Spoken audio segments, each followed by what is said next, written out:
I mean, I don't call them the left, call them woke, whatever, call them progressives, maybe. It seems like that's what's happened. Like that seems like that's at the root of, or at least part of what's at the root of cancel culture, which is going after anybody who's successful. I mean, we can talk about Joe Rogan, for example, and we should talk about Yep. Joe Rogan because your commentary on what happened to Rogan was quite astute. But he's so successful. And that really, there was no master plan there. You know, he started a podcast with his friends and it was compelling to people and he kept doing it and it became the most successful podcast ever. And what's happened is that these woke activists, these leftists, these progressives have done everything and continue to do everything in their power to try to destroy him. And why? Because they want his power. There is a okay. So I'm gonna put this away for a second and just set aside. There's a the people who are doing this have not yet realized that there is a if if if the underlying sin of the capitalist is greed, the underlying sin of the socialist is envy. Hmm. There is a certain kind of person that sees the success of others as belonging to them. There's a certain kind of person that looks at my Twitter presence and sees my success, such as it is, as if Twitter mattered, and they see that success, if you can call a completely digital identity with a lot of followers success, whatever that counts for, they see that as belonging to them. That they deserve to have the influence that I have, whatever influence I have, as if it's much. But whatever that is, they deserve that. They deserve 100,000 followers. They deserve lots of retweets. They deserve lots of likes. They deserve for their articles and their threads and their ideas to go viral. I am like, why are you listening to him? That guy clearly doesn't know what he's talking about. And it's absurd. It's absurdism. There's a certain type of person that sees the success of other people as belonging to them. I should have been that. And it's just not true all the time. Now, sometimes people get robbed, right? That does happen. I mean, I've seen situations where somebody who should have been picked for the ball team didn't get picked for the ball team, or somebody who should have been given the lead role in the play didn't get it. Okay, like that can happen. I'm not saying that. But when you see every successful person and think that success ought to belong to me, or I could do better than that person,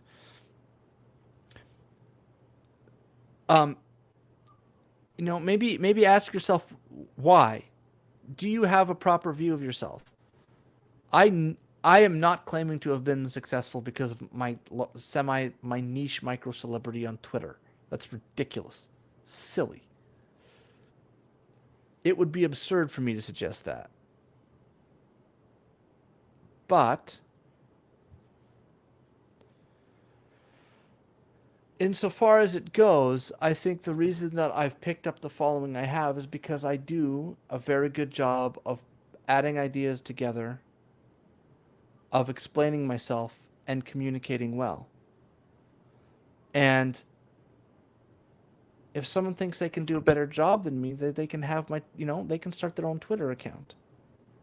The idea that, I mean, everyone says this, like, Elon Musk is only successful because he had tax breaks. Everyone had the access to tax breaks. Everyone did. We all have access to the roads. Okay, maybe you couldn't have been Elon Musk, but you could have been, I don't know, the guy down the road who owns his house. You could have owned your own home and your own car. You could have.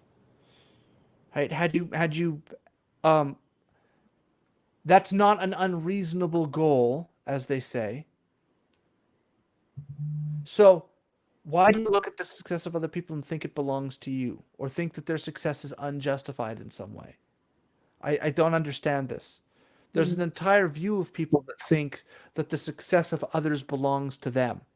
Your success should go to me. I should be the one that people are listening to. Well, maybe you think that, but why do you think that? Is that a justified view? Right? And I think that element exists deeply, deeply on the left. I think that's and I don't think they've wrestled with it. I No, I don't think think there is an element.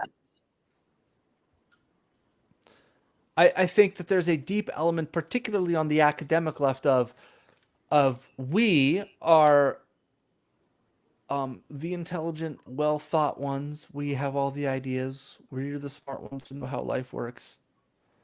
And it's because they've been successful in one domain that they think that they now know how to structure all of society. As if that were a thing. And it's ridiculous.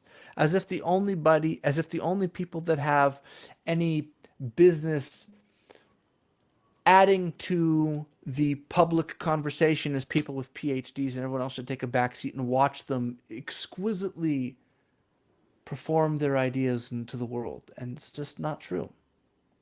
It's not. And the vast majority of people are regular people who speak plainly.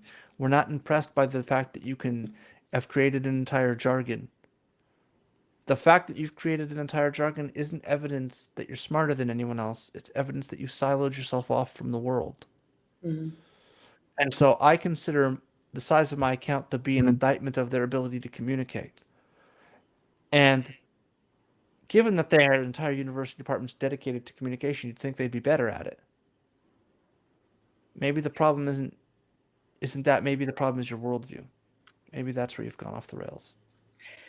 Well, and yeah, the fact that I was in academia I did a master's degree in gender, sexuality, and women's studies. And so in retrospect, I recognize that what you learn in those kinds of departments is how to regurgitate. You're not really learning how to think critically. You're learning how to use the correct language, and it becomes very easy. I mean, you can write those essays over and over and over again because you know what kind of language you're supposed to use, and you know how to structure your paper so that you'll get an A. And you're operating in a silo, and you're telling one another, oh, you're so smart, this is brilliant, this is brilliant, this is brilliant, and you don't know how to communicate with regular people anymore, and then you act as though regular people are stupid because they don't speak the way that you do, which I think, that happened. I think that's part of the issue that they have with people like Rogan, and people like me, and all sorts of people who have been relatively successful in terms of communicating, in terms of writing, in terms of podcasts, in terms of their YouTube channel or whatever. I mean, these people who are able to grow an audience actually organically, this is just happening because people are interested in what they have to say. They're interested in their opinions. Right. They're interested in the way that they interview people. Like Joe Rogan doesn't pretend to be some genius. He is a very smart man. But he doesn't pretend to be some genius. He's a genuinely curious person. He speaks in regular ways that people understand and relate to. He speaks like many people speak. So, of course, people want to gravitate towards him. Like, regular people don't want to listen to a bunch of academics spout jargon. That's not interesting.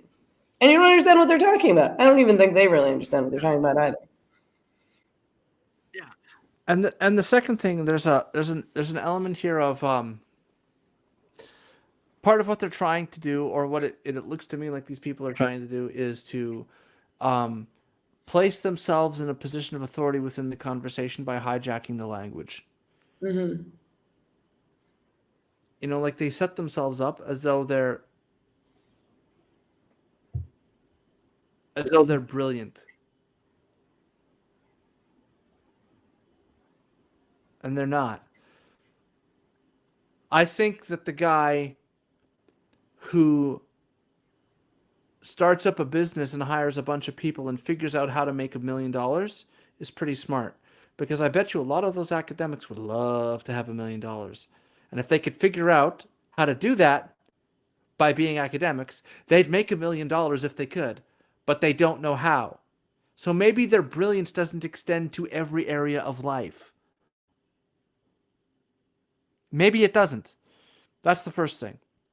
The second thing is, it seems to me that the sort of siloed, niche academic expertise where you find the thinnest slice of an academic discipline and become an expert in that thing is not the same as the person who has a lot of really deep, varied life experience and knows how people operate. You know, I think Joe Rogan has that in a way that a lot of these other guys don't actually have it. So do you It's just, think that, I mean, I'm just sorry, I'm asking specifically about Rogan now, but do you think that like people went after him? Do you think the primary motive of all those people who went after Rogan, first they tried it with transphobia. He's oh yeah, transphobic because yeah. he interviewed certain people. Now No, he's they a wanted to racist take him down because they because found they these wanted, clips. right. It's they wanted to take him down because they view his success as belonging to them. They have the correct views and they are morally good. Therefore, they deserve that large platform. Why should Joe have all that platform? He doesn't have the right views. He's not, that platform should be put to the uses that we think it should be put for. And that the guests, like, they're acting as though Joe Rogan is like a public service. Or as if Joe Rogan is like some kind of office to which you get elected. The Joe Rogan of the United States. We didn't appoint you to Right? office, Joe It's like it's some Rogan. sort of social office. Right, like lawyer. Like there's a series of offices called lawyer, there's an office of judge, there's an office of police officer, right? These are all social offices, right? You have the office of the presidency, you have the office of the vice president, and you have the office of the Joe Rogan. Like, no. He's an unelected private citizen that people want to follow. You don't deserve his audience. There is absolutely nothing stopping you from doing exactly what Joe Rogan did, buying a cheap camera, starting a podcast. In fact, there's a lot of people doing that. There's no shortage of leftist podcasts that people could watch if they want to. They just don't care. Well, Joe Rogan grew his audience. You could have done it. Nobody complains about the success of they never complain about the success of the Chapo Trap House, do they? Right. They grew an audience. You could grow one like them, but you don't. Why? Because people don't want to watch you because you're not interesting. They don't care. Your ideas are brilliant and insightful and interesting to you. If people really thought they were that great, they would gravitate to you. They don't. There's a reason for that. Totally. And it's funny because they really can't. I mean, I think they probably do, but they really can't blame that on capitalism and patriarchy. They can't blame it on power and money that Joe Rogan is so successful because, I mean, part of what their problem is that he's messing with the dominant narrative. So he's messing with the corporate narrative. He's messing with what CNN is pumping out. And he's challenging that. He's just one guy, and it's not even necessarily, sometimes it's him challenging it, but often it's just his interviewees who have been banned by mainstream media, who the politicians who are currently in power are also trying to censor and destroy the reputations of these people. And so I don't know. I mean, it doesn't make sense. Their arguments don't make sense. Their ideology doesn't make sense. It's not coherent. It's very often extremely hypocritical, which drives me crazy. But it's funny because if they thought about it for half a second, it would really throw a wrench into this argument that certain people are successful because of these systems of power, because the systems of power on their side and the corporate world's on their side, big tech, big pharma, the Democrats, mainstream media. Who else is there?